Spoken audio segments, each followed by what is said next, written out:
Oh, hey, good morning, good afternoon, everybody, and welcome to the Rebel News Daily Roundup. I'm your host today, Sheila Gunn Reid, and I'm joined by my Quebec-based colleague, Alexa Lavoie. Alexa, how's it going? I'm pretty good. I'm very good. And you? I'm good. I'm happy you were able to sub in really quickly for David Menzies today. Thanks for being so open to just doing whatever task we throw at you these days. I should tell everybody what we're doing because we sort of have a very busy show, but also a very tight show. They need this studio for something else. And of course, my Skype feed is currently frozen. Alexa, maybe you want to take over and just tell everybody what we're doing. So today we are doing what we are doing actually every single day of the week. We are not only giving our opinion, but we are also talking about some of the topic of the actuality. You can interact with us also by sending us a super chat on Rumble. So if you spend more than $5, your super chat will be shown on the screen. We are live streaming on Getter. I sometimes have like a hard time because we don't have like now the Super U anymore. So we are live streaming on Getter. We are also on Odyssey, Rumble, and YouTube. But as you know, like YouTube, sometimes big tech doesn't want us to talk about some topic, but I don't think it would be the case today. So I think we are safe. But sometimes we are referring people to change platform when we talk about topic that big tech doesn't want us to talk. But anyway, today we have like a lot to talk about, and we should like dig in right now. And I'm happy you are unfroze. Me too. I always get my Skype feed or my Zoom feed frozen when I have the most repulsive expression on my face. Yes, we have a very tight show today because we can't go long because they need the studio. So let's talk about Justin Trudeau.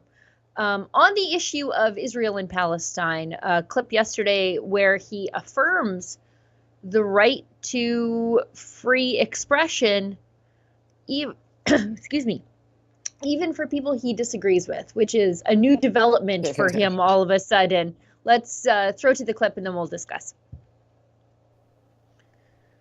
I think one of the challenges that we're seeing right now is that there is such hurt, there is such grief, there is such anger across the country because of what's going on in the Middle East, that people are forgetting a little bit that we're a country that protects the freedom of expression, that protects liberty of conscience, that respects and supports people even when we disagree with them across various points of view. That has been one of the strengths of Canada for our entire existence. We're a place that does diversity better than just about anywhere else. And we have to remember that just waving a Palestinian flag is not automatically anti-Semitism. And someone expressing grief for hostages taken is not an endorsement of dead civilians. The reality is the polarization we are seeing in Canada that is replicated around the world, the rise at the same time of anti-Semitism and Islamophobia, is really scary, not just for who we are as Canadians, but for any hope of seeing over the coming days, weeks, months, a move towards a two-state solution where a free, independent, safe Palestinian state is thriving alongside a free, independent, safe Jewish state of Israel. This is what we need to get to, and as long as Canadians are forgetting who we are and lashing out at each other for reasons of deep and understandable hurt, it becomes more difficult to actually do the kinds of things that the world needs Canada to be doing. Okay, first of all, there is a two-state solution. A safe, thriving Israeli state is Israel, and a safe, thriving Palestinian state is Jordan, as it was initially intended. I don't think that Justin Trudeau has a full grasp of the issues.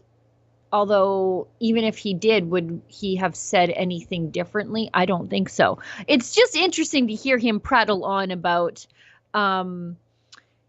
the free expression and free thought and free association of people and the right to religious freedom and conscience after he presided over the vaccine mandates and the vaccine firings and the demonization of people who were conscientious objectors to those things, or even to people who were fully vaccinated but didn't think it was anybody else's damn business if they were. He's the man presiding over C-11 and C-18, I think two of the largest censorship laws of our time. We saw how he treated the peaceful demonstrators of the Freedom Convoy, who were not chanting Hitlerian things in the street akin to the things that these pro-terror, anti-Israel protesters are doing, like they're chanting genocidal things. The convoy, crime went down. That was a peaceful movement for diversity. And Justin Trudeau invoked a counterterrorism law on them, even though they were not terrorists and did not support terrorism. These people who are anti-Israel, they are actually supporting terrorism, and glorification of terrorism used to be illegal under Stephen Harper. Justin Trudeau removed that when he became the prime minister. And for someone who's prattling on about freedom of religion and freedom of conscience, one would wonder if he truly believes that, given how he treats pro-life Canadians in this country, denying them the summer jobs grant unless they signed an attestation to the Liberal Party's values on transgenderism, sexual orientation, and abortion. So this guy is just an absolute liar and a gaslighter. And it's like he thinks we're all hard of remembering what he put our entire country through over the last 3 years. But can we take a minute? Since the beginning of all this, like since this October 7th, what happened? Vandalism. Like we saw the CBC building with like a lot of like red paint and like all graffiti everywhere. We had Jewish school being shot. We had 3 times. Synagogues. 3 times. Yeah. Synagogue being firebombed. We had like some people chanting for genocide in the street. We had the train being blocked. We had some legislator being like stopped and almost like overthrown. if the trucker had done like a single thing like that, I will have to maybe understand why they called the Emergencies Act or something like that. But right now we see way, way, way worse, and nobody care at all. Nobody is talking about it. We had the bridge in Montreal being blocked during the worst hour time of the traffic. Did someone talk about it? No, nobody say anything, because it seems like the people who are doing those things are in the side of the government. Yeah, that's such a great point. How could we not talk about how the Saskatchewan legislature was stormed, January 6th style insurrection, yesterday, after a school walkout headed right down to the legislature, and then they disrupted it. We've had critical infrastructure blocked. I'm reliably informed by the Liberals that that is something akin to terrorism. We have serious allegations of these protests being Iranian-backed, the world's largest state sponsor of terror. And we don't even have anybody within FinTrack, the finance ministry, even remotely curious about where the funding for all of these ongoing protests are coming from. Nope. We were more worried about someone who gave a $20 Tim's card to a trucker who is headed to Ottawa to fight a vaccine mandate and the right to be left alone, medically speaking, by your government. That amounted to terrorism. They invoked the never before used counterterrorism law, the Emergencies Act. It was for a 9/11 level event.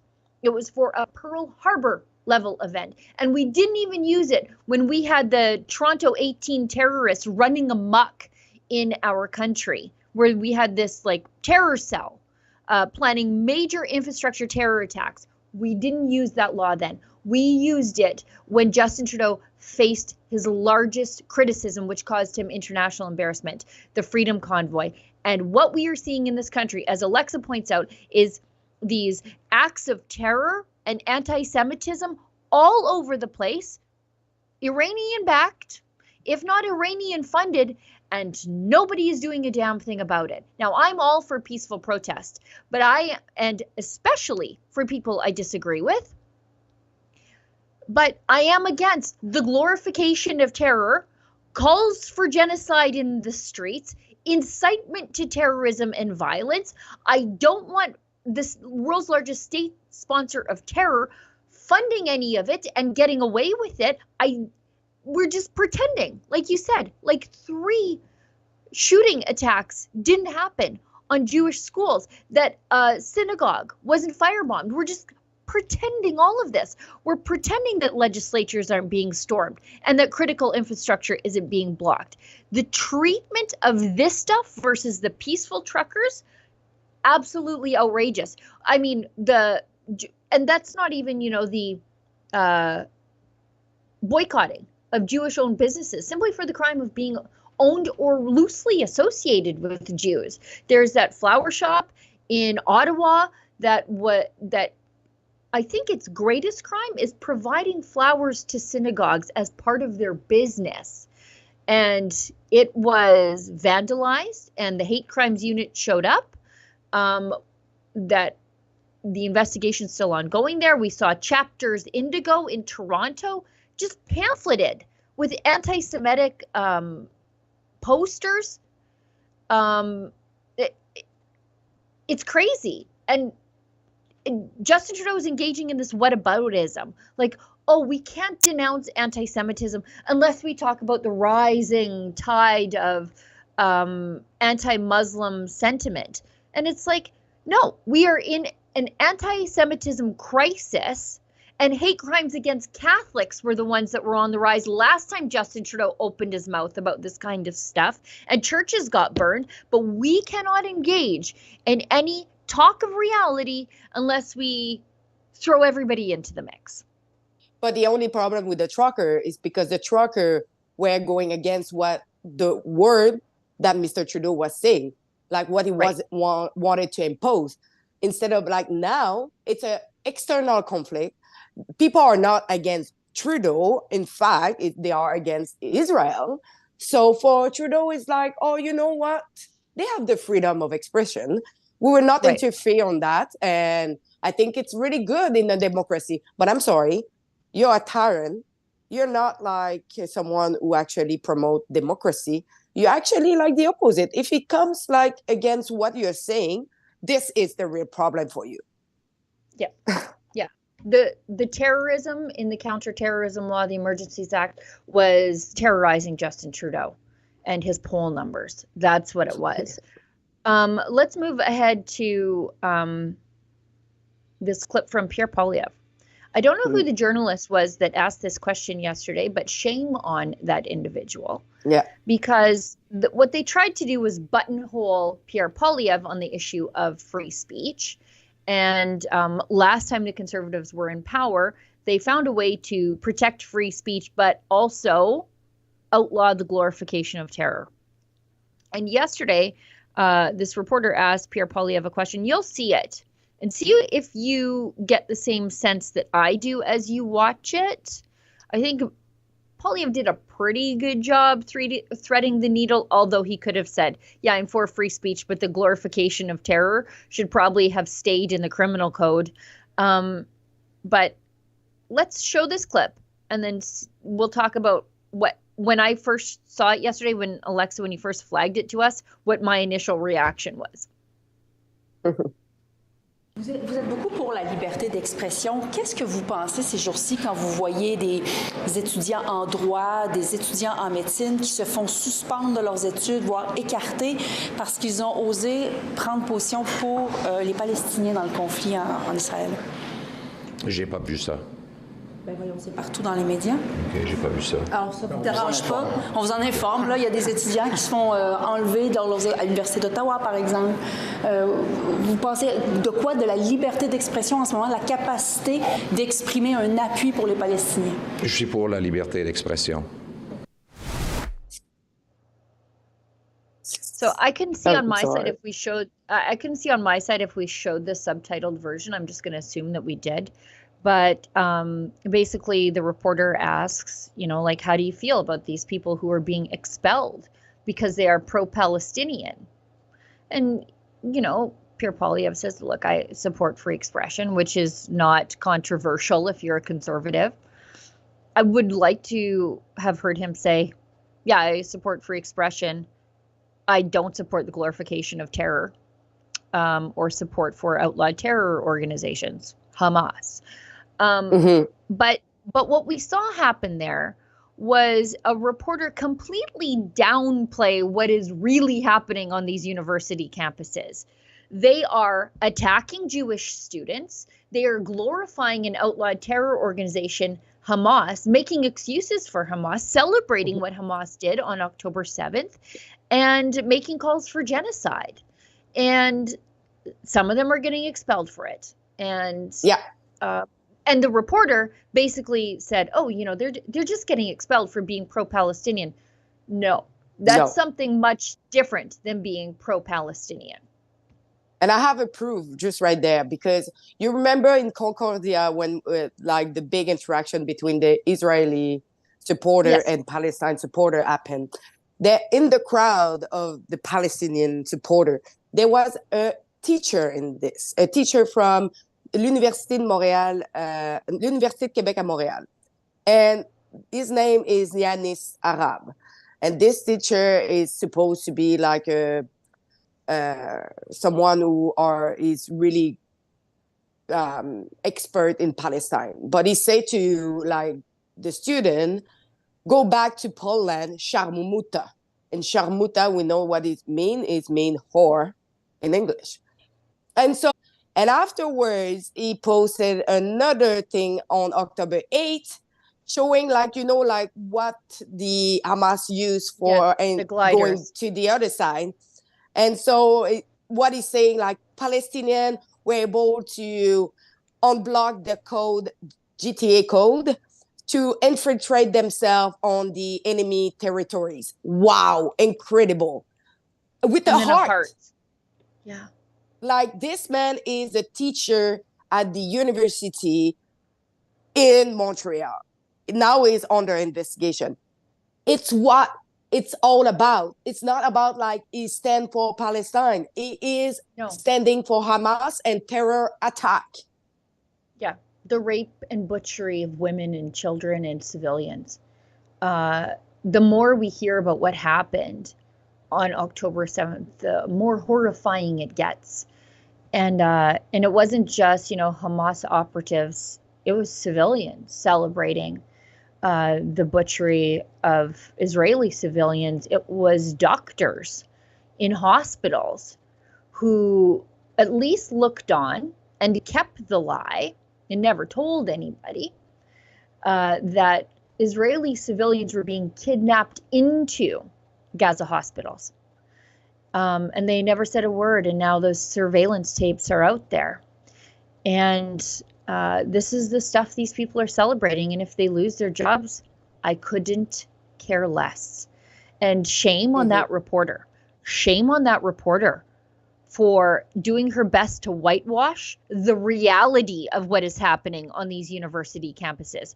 It is not. No, just we're for Palestinian autonomy. You think that's what this is for? You think that's what this is for? Shame on that reporter. No wonder she didn't identify herself. Because, and by the way, she's French Canadian. We know that what is going on with the mainstream media in the French side, they are all from the left. They are all supporting what is going on right now. And it's why the media coverage is bullshit. Speaking of BS media coverage, we've got the climate scare up after the break, and maybe a team in Toronto. We could show a clip from our mini documentary that we filmed on the LRT station in Edmonton after the break, because that is just the intersection of climate policies and drug policies and anti-policing policy just turning into one large taxpayer-funded public safety disaster in Alberta's capital city. So, and I'll explain that, and then we'll go into your generalized climate scare nonsense that we like to talk about on this show after the break. David Menzies for Rebel News here in downtown Toronto, and I got to tell you folks, next March 23rd to 30th to be precise, we are going on a Caribbean cruise. Can you imagine that? And a lot of your favorite rebels will be there, such as Sheila Gunn Reid. We got Alexa Lavoie, the big boss man himself, of course, he'll be there. Ezra Levant. And how about this? How about this for the cherry on the sundae? Tamara Leach, Canada's #1 freedom fighter. She'll be on that boat too. And look at the itinerary. We're going to be going to Half Moon Cay in the Bahamas, and then we're going to jazz it up in Ocho Rios, Jamaica, and then there's Georgetown in the Cayman Islands, and finally Cozumel, Mexico. Can you imagine that? If you want more details in terms of getting aboard the ship, go to rebelnewscruise.com. That's rebelnewscruise.com. All the details are there, the departure dates, the costs, and you know what? This is not just a fun-filled getaway. This is a way in which Rebel News raises some revenue. Unlike the mainstream media, we don't receive a nickel of government funding, nor would we take it if ever offered. So it's win-win. Enjoy yourself in the Caribbean and Mexico, and also support your favorite online news channel. So that's rebelnewscruise.com. I hope to see you aboard. Come on out November 25th. It's all aboard the Freedom Train in Niagara-on-the-Lake. You can check Rebel News for updates and also the Freedom Passport site. Tamara Leach, who led the Truckers Convoy, will be sharing the stage with some of the finest international recording artists, like the Chops Horns from New York City, who's played with Alicia Keys, Stevie Wonder, the Rolling Stones, and many more. Plus New World Sun, just off a European tour, and the legendary R&B master, Leroy Emanuel. Get on the Freedom Train with Tamara Leach. Saturday, November 25th at Niagara-on-the-Lake Central Community Center, 680 York Road. Get your tickets today at freedompassport.ca. The Freedom Train is coming. Know your rights. know your freedoms.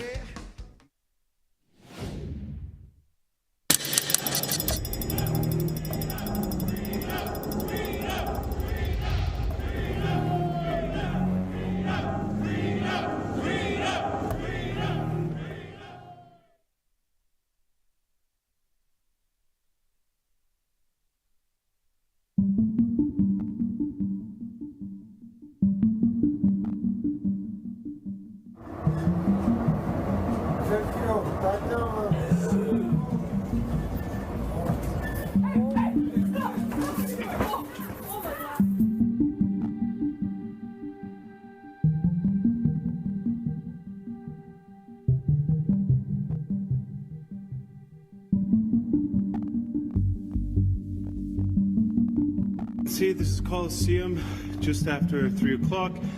This is the kind of stuff that your kids end up seeing and dealing with. This is the state of Coliseum here in Edmonton, Alberta. As you can see, they're smoking meth in their meth pipe. They're doing whatever they want because they think they own this place.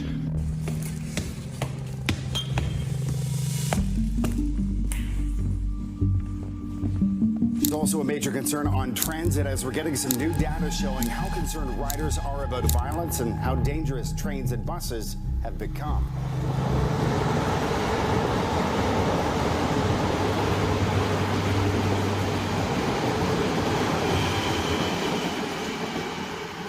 Urban progressive policies and public safety are colliding, and the battleground of these two concepts is here in Edmonton, Alberta, Canada's transit system. However, if the city government has its way, you may never know how wrong they got it.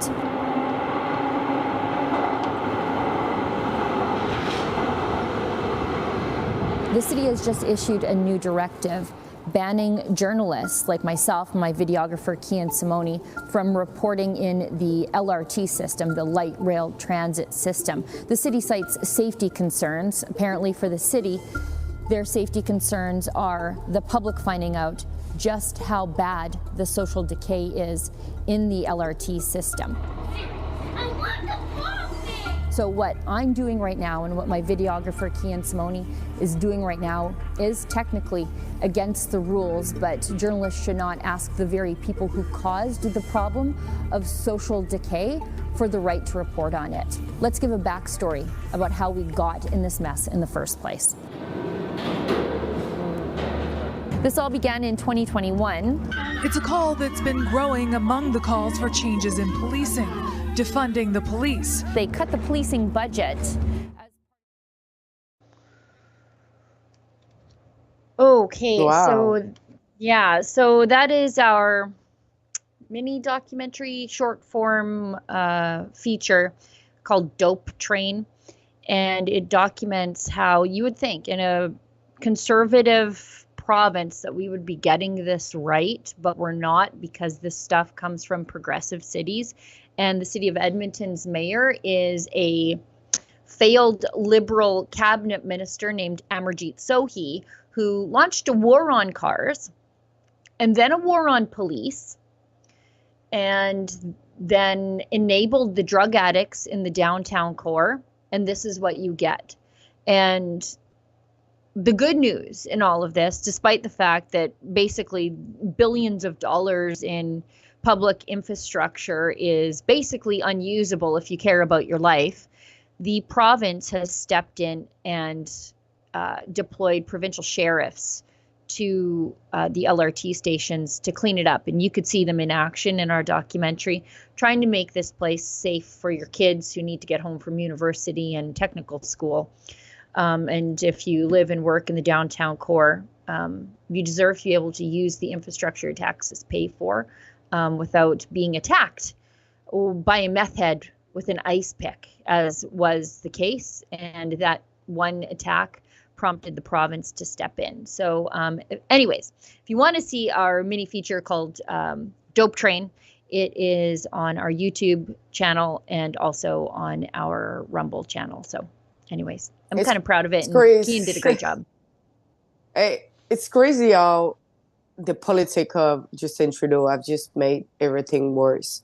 Because the problem with the drug and hard drugs in Canada it's rising, and we have like a lot of problem here in Montreal, and it's just like getting like everywhere. Instead of like trying to make things better, it actually make things all worse. And how you can do that as a prime minister, to just try like to completely destroy like the beautiful province of Canada. But I think like it's a problem that is probably rising in all provinces. It is a problem that is rising in all provinces.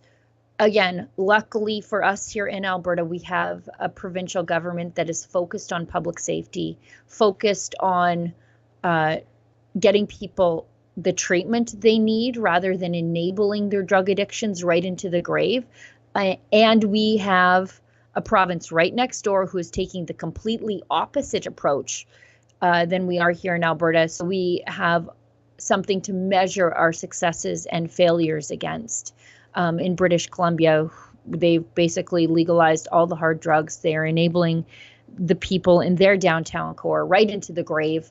And they've been doing it now for 2 generations. And things have gotten worse, not better. And in Alberta, we refuse to allow our people to have such an undignified death and to put their families and their communities through the crisis of addiction alongside them.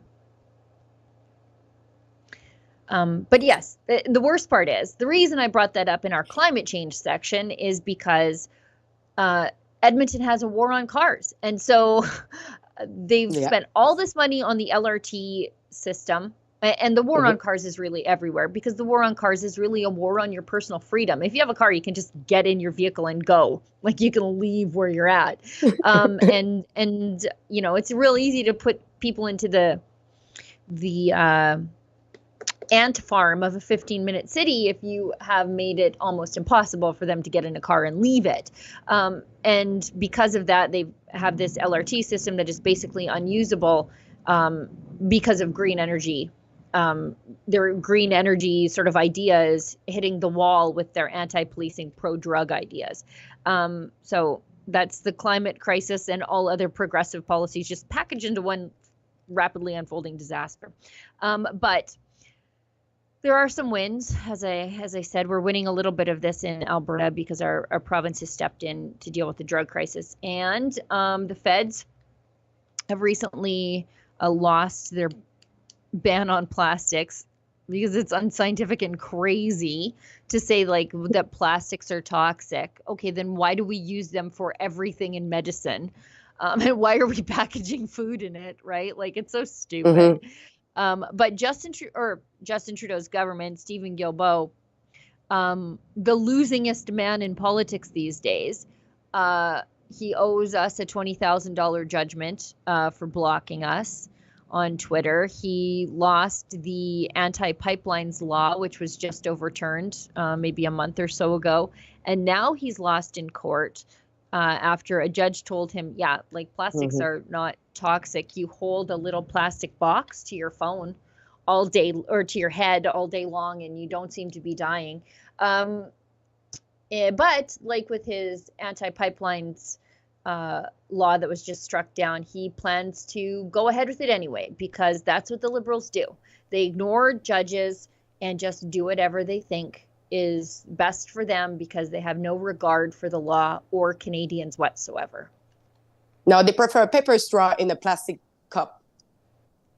Wrapped in plastic, too. You wrap your paper straw in plastic because plastic is hygienic and not toxic. But yeah. And put it in your plastic cup.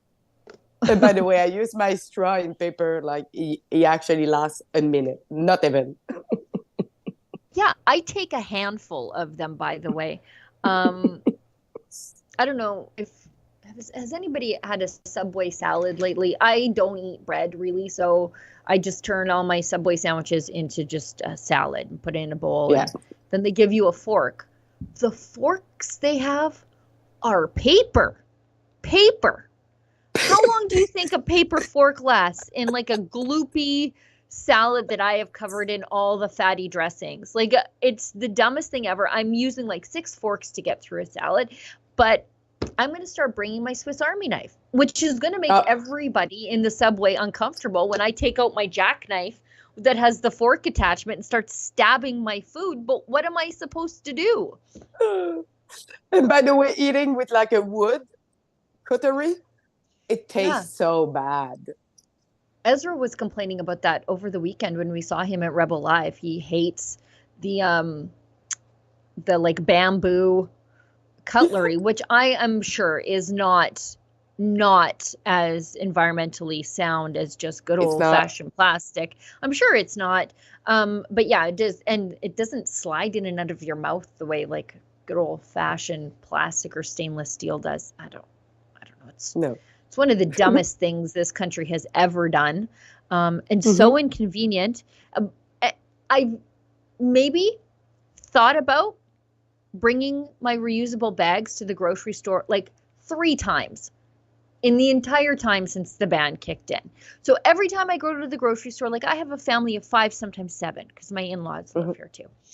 And like my grocery bill is out of control thanks to inflation. But then like I've got like a cart full of groceries. And every time I'm there, I guess you need to buy bags. Yeah, I guess I do. I guess I do. That's the one thing. Like, imagine what that does to my grocery bill. Every time I set foot into the grocery store and I've got to buy another $5, $10 worth of bags every time I'm there, it's crazy. Crazy. Yeah. And I've been like to US and the other day and plastic bag. Hey, do you want some? Take it. And I was like, okay, like, this is such like different, like they were putting your grocery in a plastic bag on a plastic bag and they don't charge you for that. And I was using a plastic cup in a plastic envelope and I was like, hey, Canada, wake up.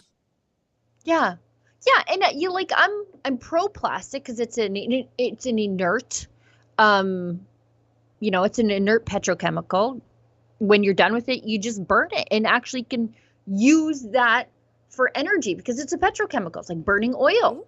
You can just burn it and use it for energy. I'm pro incinerator for garbage.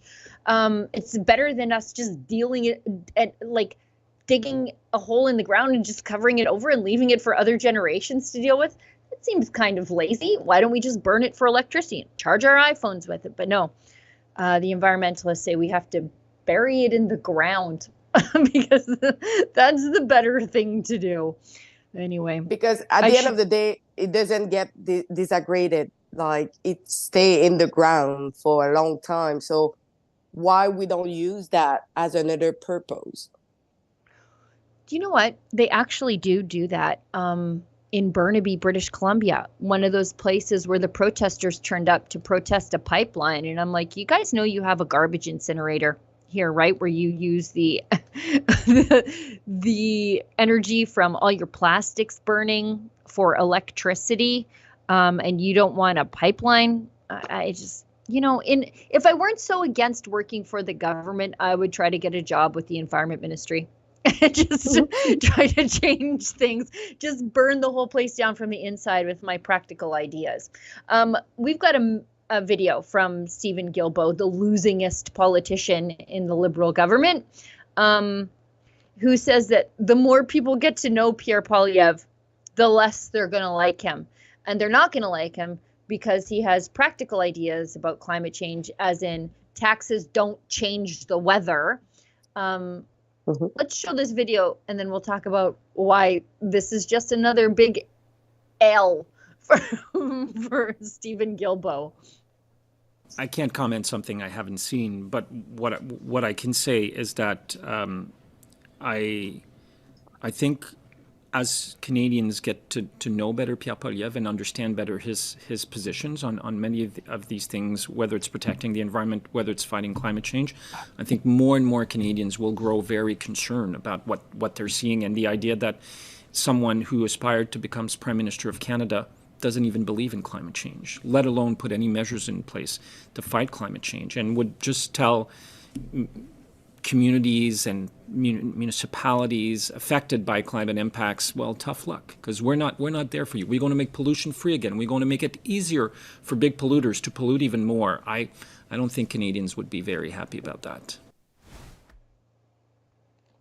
I hope people can still believe him when he's the one that say when he was with Greenpeace, don't get fooled by the liberal, and just called himself like a proud socialist. And this guy is a huge hypocrite, and he's bashing more like the Conservative Party just because he know that he's gonna lose his seat at the next election. Let's take apart the premise of what he has to say here. The more people get to know Pierre Poilievre, the less they're going to like him. That's completely not true. 5 days ago, Nanos polling. And Nanos is, I don't know, kind of left-leaning.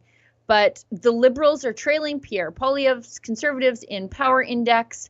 And the Liberals are, this is my favorite, Liberals on a steep downward trajectory. Digging into each party's respective rankings, the Liberals' trend line paints a picture of the Prime Minister's electoral strategy, which currently has the party under Trudeau on quite a steep downward trajectory. So its polls are plummeting, and flip that to the Conservatives. The Conservatives are on track for a majority government if the election were called today, and those numbers seem to be just continuing to firm up. You know, it's not a one of, it's becoming a trend. And the affordability issue is a huge one. And guess what is one of the single largest drivers of the affordability issue besides housing? Because the Liberals can't deal with immigration numbers. It's the carbon tax on everything.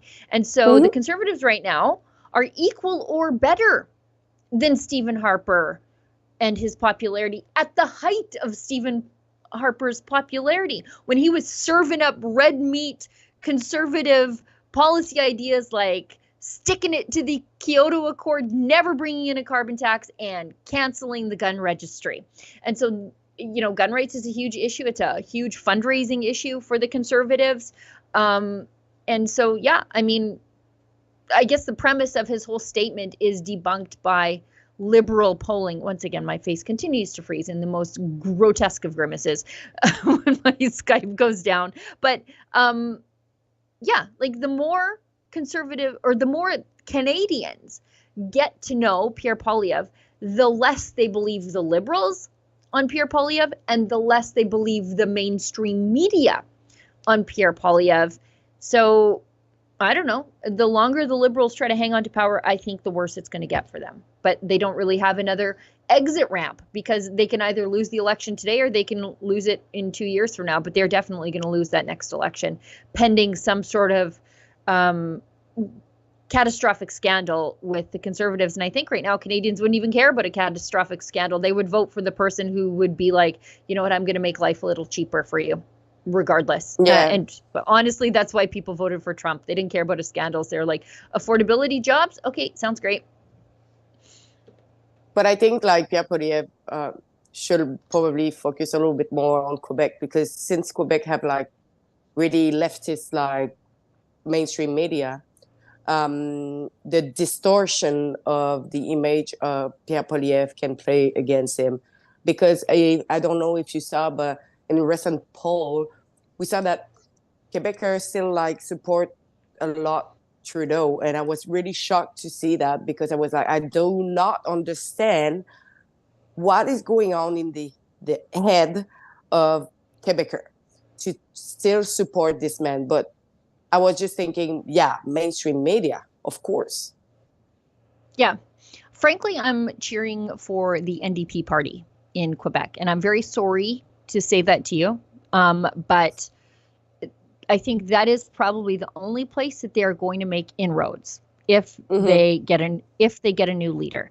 And the reason I would cheer for the NDP in Quebec is, first of all, because I want to see the Liberals have their asses handed to them, but also because a strong NDP fractures the vote on the left and allows the Conservatives to win. And that is how Stephen Harper won over and over and over again, is because Thomas Mulcair, while I disagree with him on literally everything, wasn't an actual crazy person. He was just a socialist in a good suit. He wasn't like a radical kookaloo like Jagmeet Singh and so many of the NDP right now.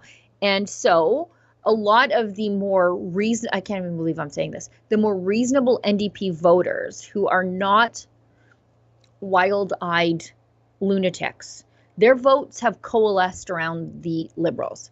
And that has to come apart for the Conservatives to win. So if you're a Conservative, cheer for the NDP to get a new leader, because that's the best thing that'll have ever happened to the Conservative Party prospects of winning. If they really get some like space, the NDP would probably be Montreal, because Montreal is really far left. Instead of the rest of Quebec. But I think Bloc Québécois will always like be there, just because people like always vote Bloc Québécois and will always vote Bloc Québécois. Whatever, like, who is the leader, it's just like something that he do. Yeah, it's almost like Albertans voting Conservative. It's just a reflex. You're like, I always voted Conservative. My dad voted Conservative. My mom voted Conservative. Everybody votes Conservative, and you just do. That can happen in some places of Alberta, but that is at least a good instinctual reflex as opposed to voting for the Bloc Québécois. I know we got to keep the show tight, so I want to talk about this Blacklock story. But before, let's talk about the thing that you put on the agenda today, and that is about the female boxer withdrawing from a championship match in Quebec. Why don't you fill us in about that? Yeah, so I did talk with Katia, and it was really surprising because after she refused to fight, and by the way, she didn't know she was going to fight against a transgender.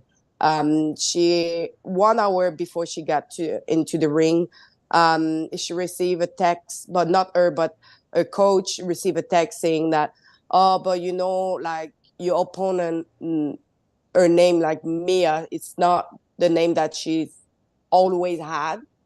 And so they were like starting questioning why, what do you mean? And afterwards they actually knew that the opponent was a transgender from Australia. And so she said that, okay, I can sell on my side, because there is a security issue. There is like so many different like questions, like did her transition before 18 years old or after? This is a huge difference. The level of testosterone also, and also like when you fight, it's a combat, like competition. When you hit someone, it's not the same strength. So she just decided to cancel and to go over. But afterwards, her opponent, that was Mia Wamsley, she hit the social media for issuing a statement to the press saying that, oh, she never came to me and she outing me, saying like my real like gender, and this is really dangerous for me, and I'm warning that will have impact on female athletes if that continue to be. And I was like, okay, like, but in the same time, Box Quebec is basing the regulation on Canada Box. And Canada Box is basing on Safe Sport Canada. And that Safe Sport Canada is against banning transgender on any kind of competition. So there is nothing in the regulation that say that transgender cannot apply for competition. But the thing is, they never told the boxer that she was going to fight against someone that is a biological male, and that is not okay. They should know beforehand. And also, like, there is so many like security issue that we need to think about. But my full like interview, it's coming up. Katia, it's really sad because how she explained, she was like a toxicomane. She had like really a lot of personal issue, and she turned herself to the box to have something to compensate and a goal. And now she see what she used to regulate herself taking away from her. And she say, like, I used to pay a fee to be a member of Box Canada.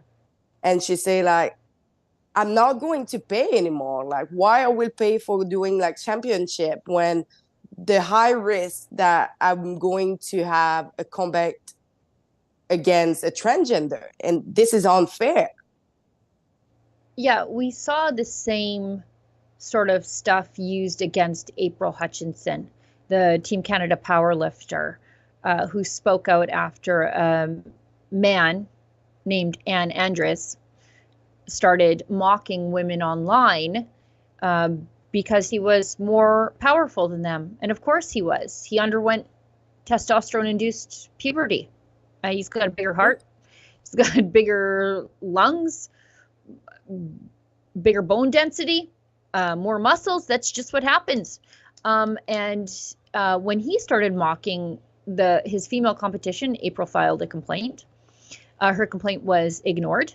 But so April took to social media to speak out. And so she thought, yeah, it's perfectly fine if I speak out on social media. He's speaking out on social media. No, April got a 2-year ban. And so people can see the story of what happened to April and support her legal battle at standwithapril.com. She's suing the Canadian Powerlifting Union. Her suit was just filed.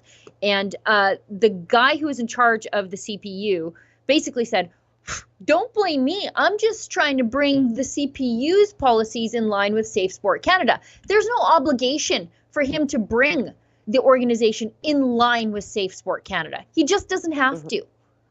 He just doesn't have to. He did it anyway, and now he lost his job. But as April said, 1 down, 4 to go. But this fighter is, by withdrawing from the fight and refusing to fight, she's saving her own life. This has been going on in boxing for at least 10 years or approaching 10 years, or at least in combat sports. And this stuff is something I pay attention to because my daughter is in a serious contact sport. And there's only been once where she had to play against a boy. It didn't end well for the boy. My daughter's good. But anyway, this goes back to, I think, 2014. Everybody who pays attention to combat sports probably knows who Fallon Fox is. Fallon Fox was the former male truck driver who transitioned to becoming a female and then decided I should go into MMA and punch women in the face. And Fox's fight against Tamika Brents on September 13th, 2014, left Brents with a concussion, an orbital bone fracture, so her eye socket, and 7 staples to her head in the first round. And Tamika Brent said, I have never felt the force in a fight that I felt getting punched in the head by a dude. And so I'm happy to hear that, like, this fighter, the one that you're covering, withdrew for her own safety. And I think if more of that happens, maybe things will change. Although I'm not sure. Maybe just trans men will just take over every sport after women walk off the field. I'm not sure what to do there. I know that Olivia wants us to wrap up the show, but we must, and because Ezra needs the studio right at the top of the hour. We need to talk about this thing about Christmas. It's from Black Logs. Apparently Christmas is not inclusive. Christmas is discriminatory. According to the Human Rights Commission, observance of Jesus' birth is a, quote, obvious example of religious bias rooted in colonialism, wrote the commission.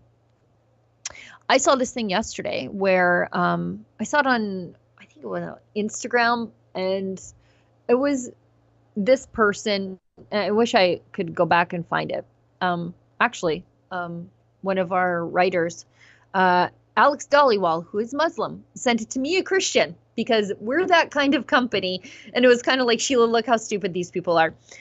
This white leftist tries to come up to a black man and tell him and he was a black, like African in Africa. You could tell he was African by his accent, and say to him like, oh, Christianity is just colonialism on Africa. And he let her have it. He was like, actually, before Christianity got to the white Western world, it was African. Ethiopia was a fully Catholic or fully Christian, sorry, although there was only one church then, so it was the Catholic Church. But Ethiopia was a fully Christian country by the 4th century. Like the 4th century, it was like 80% of people professed Christianity in Ethiopia. By the 4th century, it was one of the first places outside of the cradle of Christianity that it spread to. And he was like, listen, sister, you think this is colonialism? We colonized you with Christianity. And apparently the Human Rights Commission doesn't know that either. So now they will cancel like Christmas because it's come from colonialism. Yeah. I mean, imagine what is so offensive about Christianity when you are in a country founded on Judeo-Christian values. If I were in a Muslim country during Ramadan, I would be like, oh, okay, cool. Yeah, Ramadan stuff all over the place. If I were in Israel during Hanukkah, I would expect to see Hanukkah stuff all over the place. And it wouldn't offend me. That's where I was. So why do we expect people to be so offended if they see a secular Christmas tree, a secular Santa, or a nativity scene? How offensive. Like, it's just so stupid. If it offends you, suck it up, and I expect you to be working on the 25th when the rest of us are celebrating the birth of Christ. I wouldn't want you to violate your ideals by taking the day off on Christmas Day. Yeah, but what a time to live in. Eh? I know.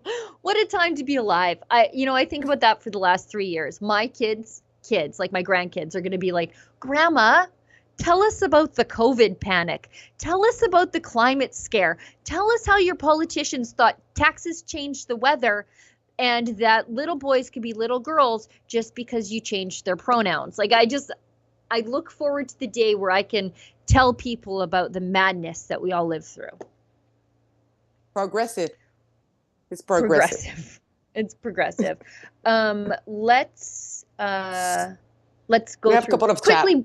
Yeah. Let's breeze through these so that we can get off the air so that Ezra can take over the studio. Kane Enmark is $5. It was great seeing you girls at the Rebel News live in Calgary. Thanks for the amazing day. Awesome. Thank you. It was a great day. It was a wonderful day. I had so much fun.